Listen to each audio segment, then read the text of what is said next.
We didn't play any defense the 2 games in Phoenix. And tonight to hold them to 102 on 43 from the field. We shut down the 3-point line tonight. That hurt us in Game 4. And because we defended, and because we rebounded, we got 31 fast break points. And that's who we are. And when we're not running and we're not defending, we're going nowhere. And that's what we have to do Game 6 in a couple of nights if we're going to try to close this series out.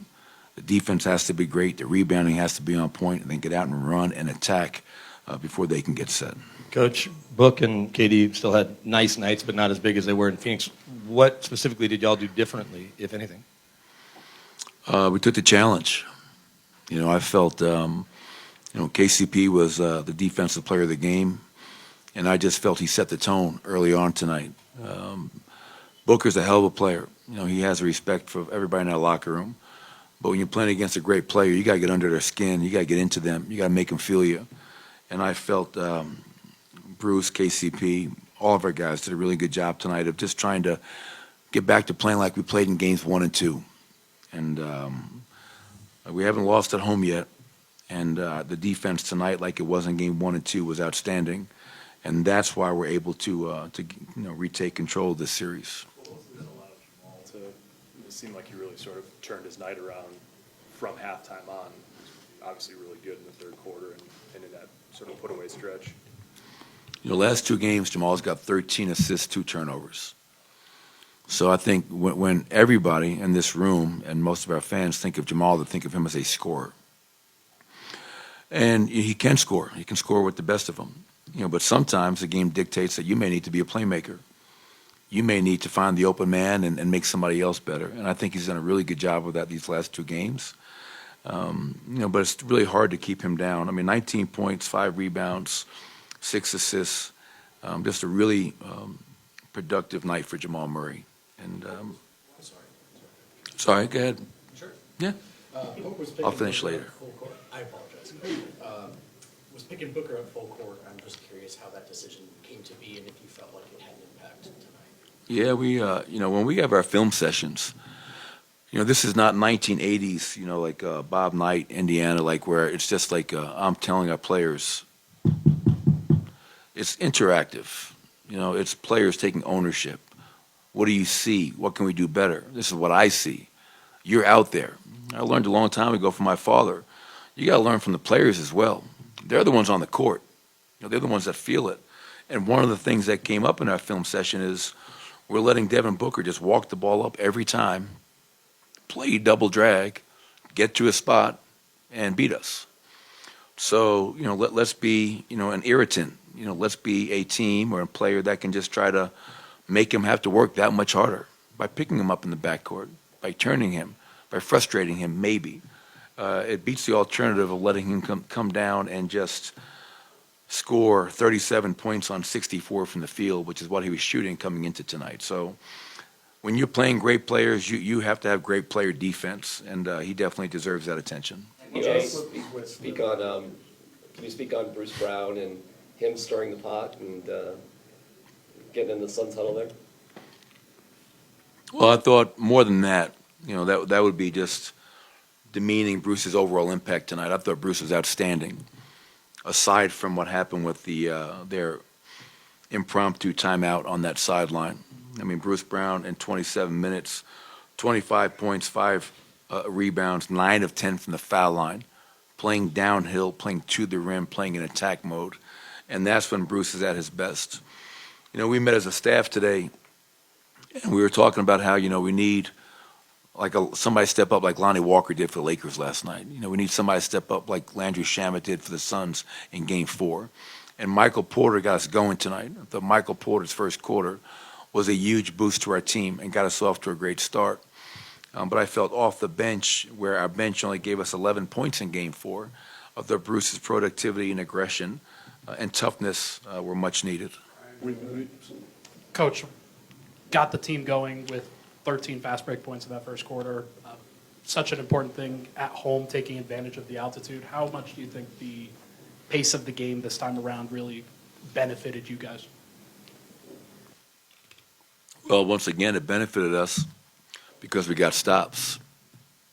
we weren't able to generate that pace of play, that transition attack in Phoenix, because we just felt like we were taking the ball out of the net every damn time. And so when you can hold a team to 43 from the field and 33 from the three-point line, there's a lot of misses to be had. And now you can get out and attack and run. But we talked about it when the regular season ended. We talked about it going into Minnesota and into Phoenix, how we are a running team. And when we defend, rebound, and run, that's when we are at our best. And to do it in front of a great crowd, just allows us to kind of turn our team and this arena up a couple of notches. And it was really fun to be in that arena tonight with the home court advantage that we have. Mike, you mentioned, before, kind of early on in your career here, that you're talking about the crowd. You're looking up before games and kind of wondering where some people are. And now you guys are 6-0 at home, and you mentioned what this crowd does. You guys have an average margin of victory of 14 points in these home games. What is your reflection of just how far along that's come with this arena and what the crowd is like here? Well, I remember after my first season here, I met with some of the business folks talking about how we can get more people in the building. And, as much as you'd love for people to show up before you win, they were saying, Coach, the people that live in Denver, most of them are not native to this area. It's a transient city, people from all over. So you got to earn their fandom, and you got to build a winner. And, I go back to year 1, year 2, year 3, and then year 4 when we finally broke through, and game 1 against the Spurs.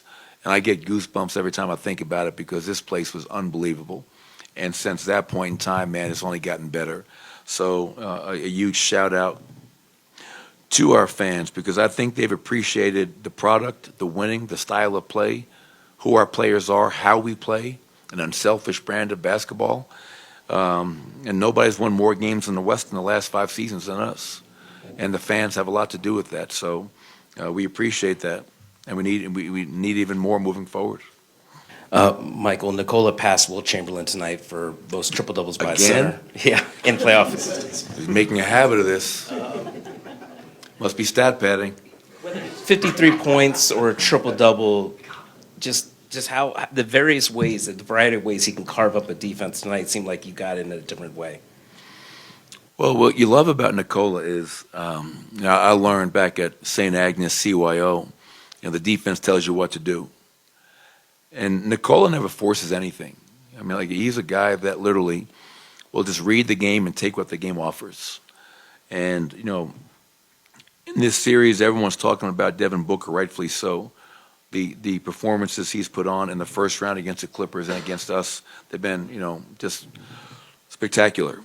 But I think sometimes we maybe take Nikola Jokic for granted, because what he is doing is just incredible. Every single night, as you mentioned, I think now he has, 10 triple-doubles in the playoffs, passing Will Chamberlain, who had 9, 29 points, 12 rebounds, 13 assists, 2 blocks, 1 steal, and he makes everyone around him better. Never gets rattled, cool hand Luke, and we're just so thankful that he's a Denver Nugget and have the relationship in the 8 years together that I have with him. It's been a lot. It's been a really fun ride with him. Last one, kid.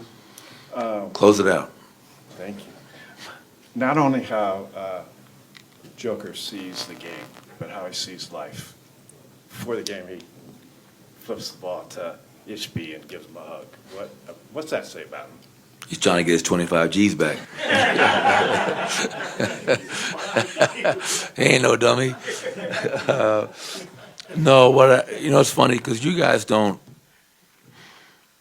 see Nikola, but I've been around him for 8 years in so many different settings.